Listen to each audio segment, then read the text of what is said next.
दोस्तों नमस्कार। अभी मैं किंदीपुर गांव में हूं। जिला है जो सुल्तानपुर। देखा जाए तो कहीं ना कहीं यहाँ का जो कुछ मामला है आपने सोशल मीडिया के माध्यम से देखा, लेकिन यहाँ पे एक के बाद एक लोग आ रहे हैं सहयोग देने के लिए। जिस तरह से पीड़ित परिवार के लिए अभी तक हम देखा होगा, कुछ लोग और भी आए, सीओ साहब भी आए, लेकिन आज अगर मैं बात करूं तो लंबुआ से चल करके रोहिणी पटेल जी, जो कि नगर पंचायत पूर्व प्रत्याशी रह चुकी हैं बसपा से, आज ये भी आई हैं। और धन्यवाद दूंगा कम से कम कि लोग आ रहे हैं। हम लोग लगातार इस मुद्दे को उठाते रहते हैं और आज जो कुछ है अभी हम दिखाएंगे आपको। ये मैम जी हैं, बगल में सामान रखा हुआ है और ये परिवार है। ये बूढ़ी माता जी हैं, यही वो उनकी दो बेटी हैं और ये बेटा है पूजा, जो पूजा आज अपने प्रेमी के साथ जेल में रातें बिता रही हैं। पति तो उनका है नहीं, लेकिन मौसम खराब है, ज्यादा बात मैं करूंगा नहीं, क्योंकि जो कुछ मैम के द्वारा इस परिवार के लिए सहयोग राशि है, मैम आप दीजिए। देखिए ये मैम के द्वारा कुछ सहयोग राशि है, ये दिया जा रहा है।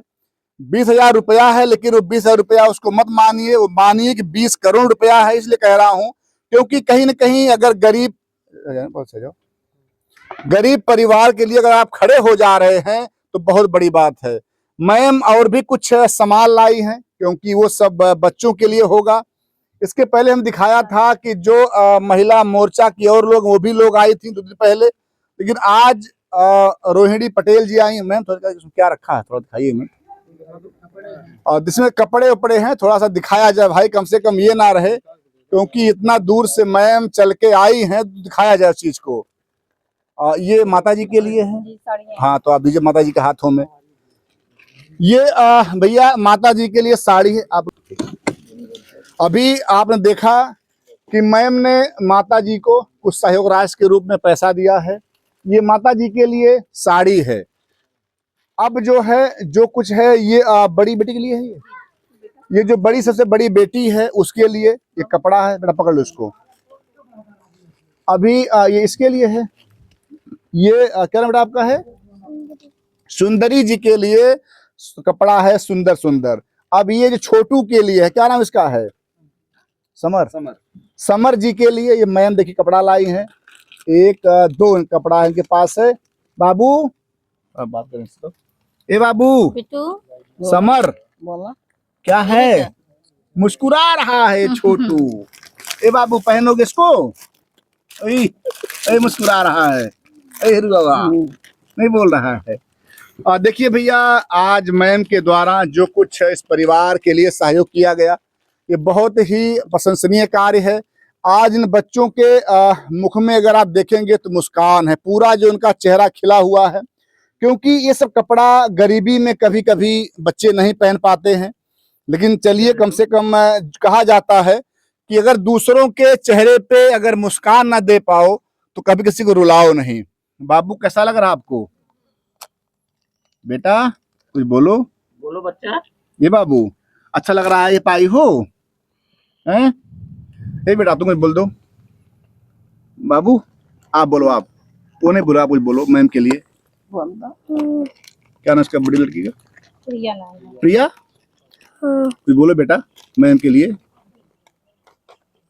देखिए कभी कभी क्या होता है ना, अगर लोग कहते हैं भैया कि खुशी के आंसू हैं, तो वही हाल है। आज ये बच्चे जिस तरह से मैम के द्वारा सहयोग किया गया, गला अवरुद्ध हो गया होगा, नहीं बोल पाएगा। माता जी क्या कहिएगा? हमारे बच्चों जी मैम कमाई लायक है जी। अब लड़की ना कमाई लायक करे बच्चे जी मैम जी लंबुआ चल करके आई हैं आपके सहयोग के लिए, क्या कहिएगा मैम के लिए? अब अच्छा करो थे हमारा आशीर्वाद दीजिए माता। आशीर्वाद दीजिए, आशीर्वाद दे हम वेलकम करते हैं। जी जी। अच्छा, और लोग से का कहे बाबू जी आवे चाहे आपका सहयोग करे? आपका कहे जौन हो सके तो करिए, का कहे जकले जौन रहे अपन दे का हम का कहे हम का सुना दे, जकले जौन रहे मालूम जौन दे कमाई मौका गरीब तो वही बात है जी। बच्चन के। थोड़ा सा बात करेंगे मैम से। मैम जी, देखा जाए तो कहीं न कहीं सोशल मीडिया के माध्यम से आज आपको जानकारी मिला होगा जी। और आपने बहुत ही नेक कार्य किया है। अच्छा भी लगा क्योंकि आपका जो छोटा सा प्रयास है, इस प्रयास का परिणाम ये होता है कि और भी लोग इंस्पायर होते हैं और आते हैं। आज आप आई हैं तो धन्यवाद भी दूंगा। और कैसे आपको लगा कि हमें जाना चाहिए, ऐसा क्यों आपके मन में आया? देखिए, अगर कहते हैं ना, बढ़िया। सरकार खुद नहीं आएगी, हमारे समाज का विकास हम ही लोग के हाथ में है। अगर हाथ से हाथ बढ़ेगा तभी हमारा समाज विकास। ऐसा नहीं कि मैं सिर्फ कुछ करने के लिए, ये हमारा जो समाज है ना, ये हमारे बच्चों के ऊपर, हमारी पीढ़ी, आने वाली पीढ़ी के ऊपर डिपेंड है। अगर ये विकसित होगा, हमारा राज्य विकसित होगा, हमारा देश विकसित होगा, हमारे आसपास के लोग, हमारा माहौल, बस हम यही चाहते हैं कि हमारा माहौल जो है, हमारे घर का, हमारे क्षेत्र का, हमारे शहर का, हमारे देश का माहौल जो दिन ब दिन नीचे स्तर पे, जैसा आप लोग देख रहे हैं, स्तर गिरता जा रहा है, लोगों की सोच बदलती जा रही है। जैसा कि पहले आप लोगों ने बयान लिया था कि और जितने कहते हैं ना आरोप होते औरतों के ऊपर आ रहे हैं, तो ऐसा नहीं है, सारी औरतें एक जैसी नहीं होती हैं, है ना। तो एक की वजह से सारे लोगों को बदनाम ना किया जाए, लेकिन जहाँ तक मदद का प्रयास है, तो अगर हाथ से हाथ बढ़ाया जाए, तो कहते हैं ना, ईंट से ईंट बन घर बनती है। तो आप मदद से मदद करेंगे तभी इन बच्चों का विकास हो पाएगा। और जैसा कि हम आप लोगों की छोटे मोटे राशि से, धनराशि से या सहयोग से मदद नहीं होता है। इससे पहले मैंने आप लोगों को बताया है कि जैसे कुछ ऐसे रोजगार दिए जाएं ताकि गांव का, क्षेत्र का, इन बच्चों का भविष्य बन सके। ये बच्ची पढ़ना नहीं चाहती है तो घर बैठे कुछ ऐसा कार्य करे ताकि इसको ये भी ना लगे कि मैं दूसरे पे निर्भर हूँ। ये खुद ऐसा कुछ करे ताकि अपने भाइयों को पढ़ा सके, अपना भरण पोषण कर सके। बस मैम, बस नहीं होगा, बात और थोड़ा करना पड़ेगा आपको। जैसे आपने कहा कि सारी गलती महिलाओं की नहीं है, सही भी है। मैं कहूँगा कि इसे कहा जाता है कि ताली अगर बजाना है दो जरूरी है। तो जितना इस पूरे मैटर में अगर पूजा जिम्मेदार है, उतना ही जिम्मेदार उसका प्रेमी जयप्रकाश या डंगा, जो भी उसका नाम है, जिम्मेदार दोनों है। लेकिन सबसे बड़ी विडंबना ये मैं देख रहा हूँ कि आखिर में आए दिन एक के बाद एक, जैसे पानी का बाढ़ आता है, वही हाल 6 महीने से लगातार एक के बाद एक घटनाएं घट रही हैं। ठीक है, ऐसे परिवार बर्बाद होंगे, समाज के लोग जो हैं आएंगे, सहयोग करेंगे। तो सबसे बड़ा क्वेश्चन ये आखिर में है कि समाज जा कहाँ रहा है, किस दिशा में जा रहा है। मैम, 2 क्वेश्चन है आपसे लास्ट में। पहला ये है कि आखिर में ये घटनाएं क्यों नहीं रुक रही, कारण क्या है? 6 माह से लगातार आप अगर भी, मैं कुछ बोलूंगी तो हो सकता है आप मीडिया भाइयों को भी बुरा लगे। नहीं, क्यों बुरा लगेगा? देखिए, जब सत्य ही कड़ुआ होता है, आपको बोलना देखिए, कमी। देखिए, हम बता दें, मैं वही बोल रहा हूँ, 2 चीजें हैं। एक होता है बुराई, समाज में जितना बुराई नहीं मतलब लोग छिपाएंगे उतना आगे बढ़ेगी। वैसे बीमारी होता है, डॉक्टर के पास मैं जाऊंगा, मैं मुझे आराम है, दवा नहीं देगा। तो मैं समझ सोचिए, आप बोलिए, क्योंकि आप ही लोग जो प्रतिनिधि हैं, जो आगे समझिए समाज को ले जा रही हैं, आपको बोलना पड़ेगा। मैं 100 बात की एक बात कहना चाहती हूँ उन महिलाओं को, जो महिलाएं ऐसा काम करती हैं या करने के बारे में सोच रही हैं। उन ऐसा नहीं कि कहते हैं नजर देखकर भी इंसान पहचानता है, तो घर के लोग, गांव के लोग, समाज के लोग इस चीज के लिए सतर्क और सावधान रहे। और दूसरी चीज, ये जो यूट्यूब पे एक्स्ट्रा जो होता है ना, एक को दे करके दूसरे, मैं भी ऐसा करूंगी, मुझे भी ऐसा करना है, तो ये सब चीजें जो जितना हो सके उतनी हटा दी जाए। कुछ कुछ सत्य होती हैं, कुछ असत्य होती हैं, है ना।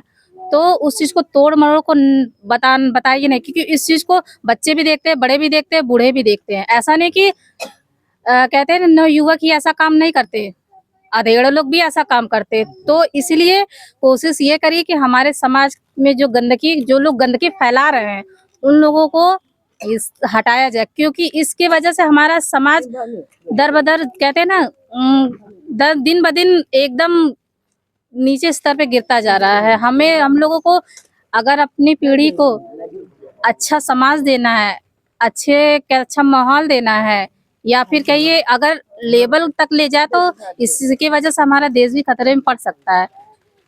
भैया मैम लास्ट में आपके लिए शुभकामनाएं हैं जी। कि जो आने वाला चुनाव है, जो भी कुछ होगा कुछ समय में, देखिए, उसमें पहली बात- नहीं मेरी नहीं पहली नहीं बात नहीं में नहीं बात नहीं नहीं देखिए मैं मैं यहाँ नहीं राजनीतिक नहीं उद्देश्य से मैं नहीं बात आई। नहीं कर रहा हूँ, मैं इसलिए कह रहा हूँ, बात समझिए, पूरे सुनिए पहले आप जी। बात।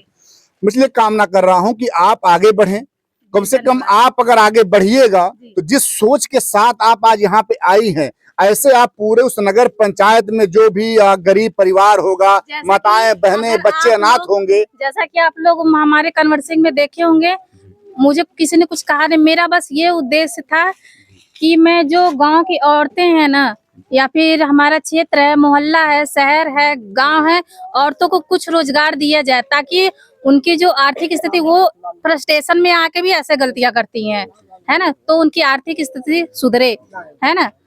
मैं एक और आपसे आशा करूंगा और प्रार्थना भी है कि अगर प्रभु करते अगर आप बन जाती हैं जी। तो आप एक और काम कीजिएगा, जी। कम से कम जो लड़कियां अनाथ हैं शादी करवाने का एक काम और कीजिए, कम से कम जो भी कुछ होगा आपके उस कार्यकाल में। देखिए, भगवान की कृपा हमारे ऊपर रही, हम बहुत बड़े इंसान नहीं हैं। मैं भी कहती ना, मैं हाउस वाइफ हूँ, मैं घर में रहती हूँ, मैं घर के सारे काम करती हूँ, मेरे बच्चे भी पढ़ते हैं, मैं खुद पढ़ाती हूँ, ऐसा नहीं है। लेकिन मेरा ये अथक प्रयास है कि मैं किसी तरह जितना मुझसे बन पड़े, मैं अपने समाज के लिए, गांव के लिए, क्षेत्र के लिए, शहर के लिए मैं उस काबिल हो जाऊं, मैं उनकी मदद करूं, ठीक है, और मैं करूंगी भी। बहुत धन्यवाद आपको। धन्यवाद भैया। अभी देखिए जिस तरह से मैम ने सब बातों को बताया, सही भी है। ऐसे ही लोग अगर परमार्थ के लिए आगे आते रहेंगे तो कभी भी कोई गरीब परिवार, माताएं बहनें, जो अनाथ बच्चे जो हैं, कभी भी उन्हें नहीं लगेगा कि हम अनाथ हैं। तो मैं कहूंगा कि जब इसके पहले भी और लोग आए थे, मैं रिपोर्टिंग किया था, मैं वही बात आज भी कह रहा हूँ कि जो भी क्षेत्र के लोग हैं, अगर मेरा वीडियो वहां तक जाता है तो आपसे रिक्वेस्ट है कि आप लोग आइए। जो भी प्रभु ने आपको 1 रुपया, 10 रुपया, 20 रुपया जो भी कुछ दिया है, यथा संभव आप आइए और इस गरीब परिवार का सहयोग कीजिए। जय हिंद, जय भारत।